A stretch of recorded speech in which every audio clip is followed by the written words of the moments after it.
So Satyamurthy గారు, వాస్తవానికి independence వచ్చిన తర్వాత ఇంత పెద్ద ఎఫ్డిఐ అనేది ఫస్ట్ టైం జరుగుతుంది. అది కాక ఇందాక దుర్గా కుమార్ గారు చెప్తున్నట్టు పూర్తి భారతదేశంలో 25% పైగానే ఓన్లీ ఆంధ్రప్రదేశ్ మాత్రం పెట్టుబడులు మనం చూస్తూ వస్తున్నాం. సో ఇది గతంలో ఎప్పుడూ జరగలేదు. గతంలో ఆంధ్రప్రదేశ్ అనేది దాదాపు విభజించిన 2019 నుంచి 24 దాకా కనీసం ఒక కంపెనీ రాలేదు. ఉన్న కంపెనీలు కూడా పారిపోయినటువంటి పరిస్థితి. ఎందుకు ఈ 2 సంవత్సరాల్లో ఇంత భారీ మార్పు కలగడానికి కారణం ఏంటంటే ఏం చెప్తారు?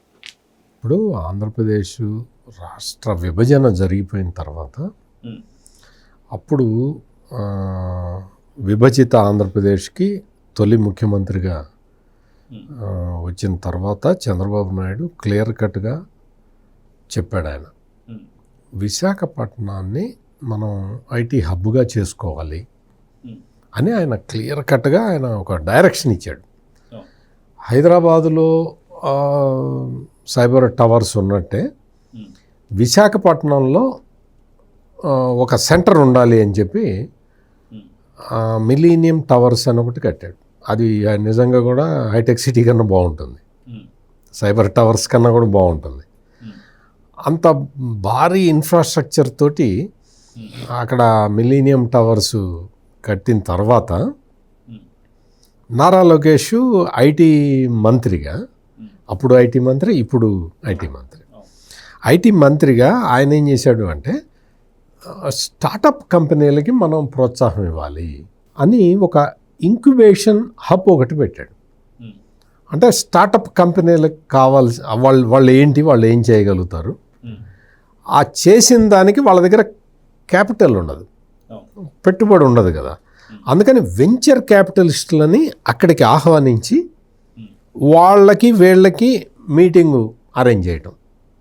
వాళ్ళకి ఈ స్టార్టప్ కంపెనీలు తయారు చేసిన ప్రోడక్ట్ నచ్చితే ఆ వెంచర్ క్యాపిటలిస్టులు డబ్బులు కుమ్మరిస్తారు. సో దీన్ని ఇంక్యుబేషన్ హబ్ అని ఒకటి తీసుకొచ్చి నారా లోకేష్ అప్పట్లో ఆ మిలీనియం టవర్స్లో ఆయన స్టార్ట్ చేశాడు. అంటే కొత్త కంపెనీలని తీసుకురావాలి, కొత్త కంపెనీలని తయారు చేయాలి, వెంచర్ క్యాపిటలిస్ట్ వచ్చి ఇక్కడ పెట్టుబడి పెట్టాలి. అంటే ఈ కాన్సెప్ట్లో 2014 నుంచి 2019 వరకు విశాఖపట్నమే ఎందుకు అంటే విశాఖపట్నం అప్పటి వరకు అంటే ఉమ్మడి ఆంధ్రప్రదేశ్లో చంద్రబాబు నాయుడు విశాఖపట్నాన్ని టూరిజం హబ్గా చేద్దామని ప్లాన్ చేశాడు. విశాఖపట్నం టూరిజం హబ్ అంటే ఉత్తరాంధ్ర మొత్తం కూడా ఒక టూరిజం హబ్ లాగా కావాలి అని విశాఖపట్నంలో స్టార్ హోటళ్ళు అవన్నీ రావటం ఇవన్నీ కూడా అప్పట్లోనే జరిగినాయి.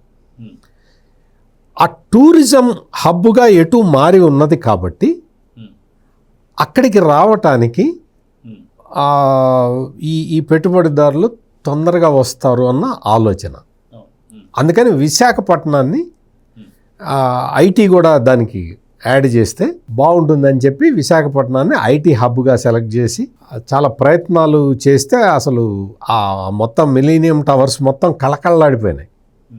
మొత్తం అన్ని స్టార్టప్ కంపెనీల దగ్గర నుంచి ఆ కంపెనీలు అన్నీ వచ్చేసినాయి అక్కడికి. ఆ తర్వాత ఆంధ్రప్రదేశ్ ప్రజల దురదృష్టం ఏంటి అంటే తెలుగుదేశం ఓడిపోయింది.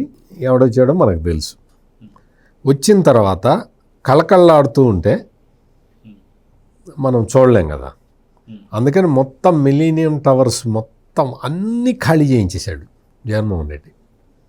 మొత్తం ఒక్క కంపెనీ కూడా ఉండటానికి వీలేదు, గెట్ అవుట్ అని చెప్పి మొత్తం సాఫ్ట్వేర్ కంపెనీలు అన్నీ ఎలగొట్టాడు.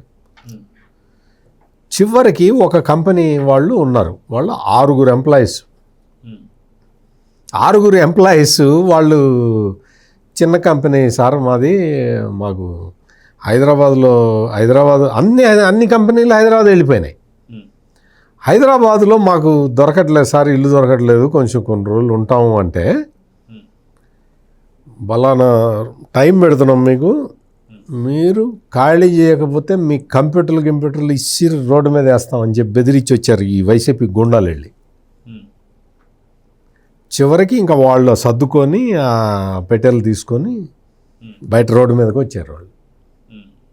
అంటే కొన్ని రోజులు 10 రోజులు టైం ఇవ్వండి అంటే కూడా వెళ్ళగొట్టడంలో జగన్మోహన్ రెడ్డి ప్రత్యేకత అది. అంటే అంత కిరాతకంగా చేసి ఆ మిలీనియం టవర్స్ని పాడుపెట్టాడు. పాడుపెట్టి ఏం చేశాడు అంటే ఆ తర్వాత వాటిట్లో గవర్నమెంట్ ఆఫీసులు పెడదామని ప్లాన్ చేశాడు. గవర్నమెంట్ ఆఫీసులు అందులో పెట్టేలాగా ఈయనేమో ఋషికొండ ప్యాలెస్లో అట్లా సముద్రాన్ని చూస్తూ కూర్చునేలాగా ఐఏఎస్ ఆఫీసర్లకి వాళ్ళకేమో అక్కడ కేజీహెచ్లో కొత్త వార్డు ఒకటి కట్టారు.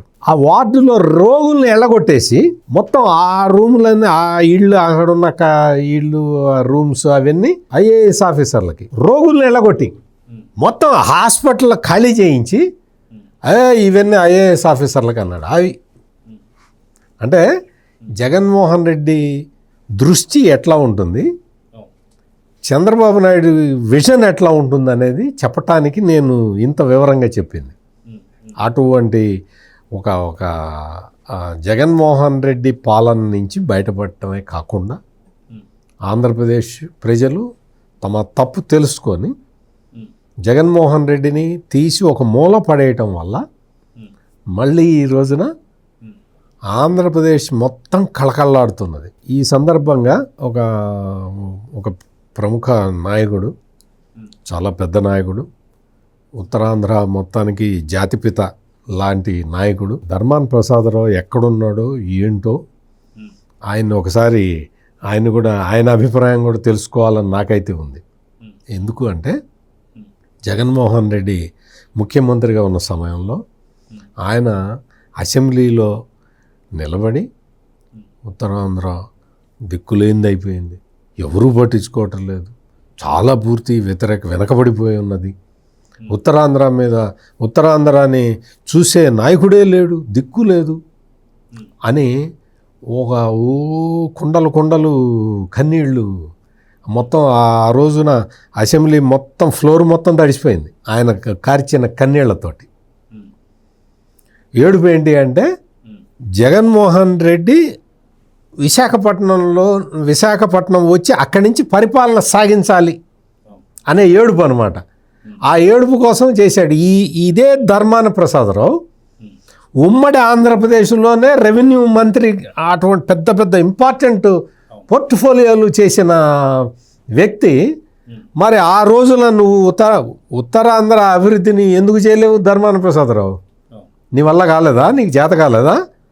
జగన్మోహన్ రెడ్డి వచ్చి విశాఖపట్నంలో కాపురం ఉంటే డెవలప్ అయిపోతుంది ఆటోమేటిక్గా. అది ఆ పెద్ద మనిషి వచ్చి ఈ రోజున కొంచెం మాట్లాడితే బాగుంటుంది అనేది నా ఉద్దేశం.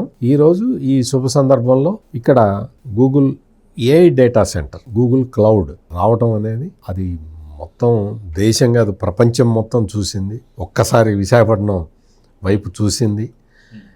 ఇక్కడి నుంచి ఈ Google AI data centre 1 gigawatt సామర్థ్యంతో స్టార్ట్ అవ్వటమే కాకుండా ఇదేంటంటే మొత్తం ఒక ఇండియా మొత్తానికి ఒక గ్రోత్ ఇంజన్ లాగా పనిచేస్తుంది. మనకు అక్కడి నుంచి అక్కడ ఇన్కమ్ జనరేట్ అవుతుంది. అది మనకి రాష్ట్రానికి ఉపయోగపడుతుంది, పేద ప్రజలకు ఉపయోగపడుతుంది, ఎంతోమందికి కొన్ని లక్షల మందికి ఉపాధి కలుగుతుంది. ఇటువంటి ఇంత పెద్ద పెట్టుబడి మన రాష్ట్రానికి వచ్చినందుకు మనం సంతోషపడాలి. అంతేగాని ఈ జగన్మోహన్ రెడ్డి పార్టీ లాగా ఈ పెద్ద పెట్టుబడిని చూసి ఏడవకూడదు.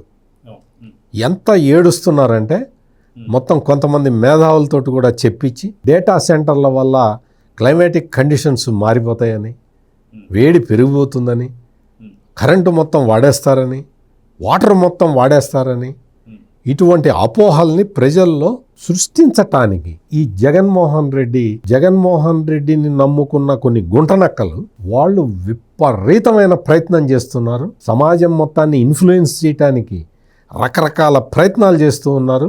బట్ ఉత్తరాంధ్ర ప్రజలందరికీ అర్థమైపోయింది, అక్కడికి పెద్ద పెట్టుబడులు వస్తూ ఉన్నాయి. ఆర్సెల్ఆర్ మిట్టల్ లాంటి స్టీల్ ఫ్యాక్టరీలు వస్తూ ఉన్నాయి. ఇంకా రేపో ఎల్లుండో రిలయన్స్ వాళ్ళు దిగుతూ ఉన్నారు అక్కడ. మీకు ఎందుకు గూగుల్ కన్నా మేము ఎక్కువ పెట్టుబడులు పెడతామని చెప్పి వాళ్ళు వస్తూ ఉన్నారు. అక్కడ అంతా కూడా ఒక ఫెస్టివ్ వాతావరణం ఉంది, పండగ వాతావరణం మొత్తం కనపడుతూ ఉన్నది. ఈ పండగ వాతావరణం చూసైనా ఈ ఏడుపు తగ్గించుకోవాలి. కానీ వాళ్ళు ఇంకా గొక్కపెట్టి ఇంకా ఏడుస్తున్నారు, ఇంకా ఎక్కువ ఏడుపు ఎక్కువైంది. ప్రజలు బాగుంటే వాళ్ళు చూడలేరు, వాళ్ళకి పడదు. Please subscribe to Leo News for more videos.